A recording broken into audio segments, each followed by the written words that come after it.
Getting ready for a sprint finish, yeah, it's pretty sort of hard going stuff, and yeah, in the last 7 kilometres we all find each other, and yeah, before the race we know how everyone's feeling. We always communicate throughout the whole race, so we know with 5 kilometres to go who's going to be the sprinter, and then the last man, as they say, or last woman, yeah, she'll be pretty much sprinting herself. Usually the rider in front of the sprinter is also a pretty decent sprinter as well, so they'll be giving it everything they've got, and then yeah, then it's my job. Once the last girl pulls off, then it's just giving it full gas to the line.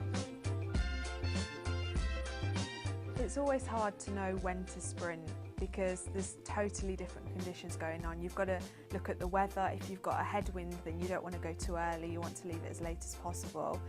And sometimes your lead-out train doesn't work, so then you're either hanging on another lead-out train or you're just trying to survive yourself to make it to the finish.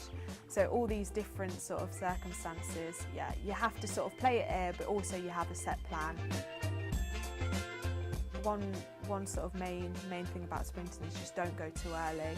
I think you see a lot of riders, yeah, going way too early and then yeah, getting overtaken at the end, because yeah, you want to save as much energy and then fully go for it. I like to use quite a big gear, so I'm pushing quite hard on the pedals, and other sprinters like to spin quite a lot. So every course, yeah, is different. So depending on if it's a uphill finish, slightly downhill, completely flat, the wind, yeah, everything's going to change what gear you're going to be using, and I think you don't really know that until you get there, and then you'll feel it, and it kind of comes naturally as well. You know what's a good gear for you to be sprinting on.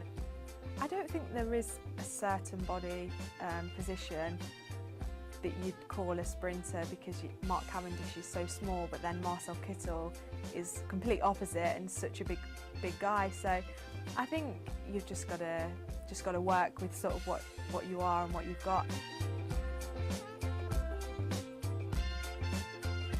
I have had quite an embarrassing moment this season, and there was one girl still away. She was in the attack early on, but I didn't realise, and neither did my team realise, that this girl was still away. So we were thinking, oh yeah, I'm going for the win. So I was going, oh, I'm winning, celebrated, and then was told that I was second, and that was quite devastating. But yeah, second's still a good result, but of course first would have been better. It's been pretty hard to make that transition from junior to senior. In terms of the distances are a lot longer, so I'm having to train a lot harder and a lot longer in the winter to sort of build that good condition so I can last the races.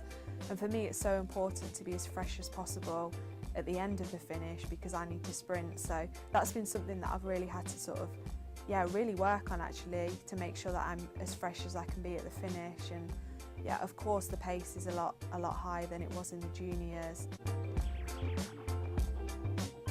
I think sprinting is the best role in a team. Yeah, I just love the thrill at the end of the race, and I think it's really exciting, and yeah, you really work as a team then. You've got the whole lead out and you're going for it. But yeah, of course the hill climbers will think differently, because they just love going up the how many kilometre mountains to the finish. In sprinting it is, yeah, definitely the more experience you get, the better you're gonna do, because yeah, every race is different and every course is different, so you really need to experience as many races as possible to really feel like a sprinter in the peloton. So I think when you are a sprinter you do need to race as much races as possible, whatever level, because every finish is going to be a big bunch, and it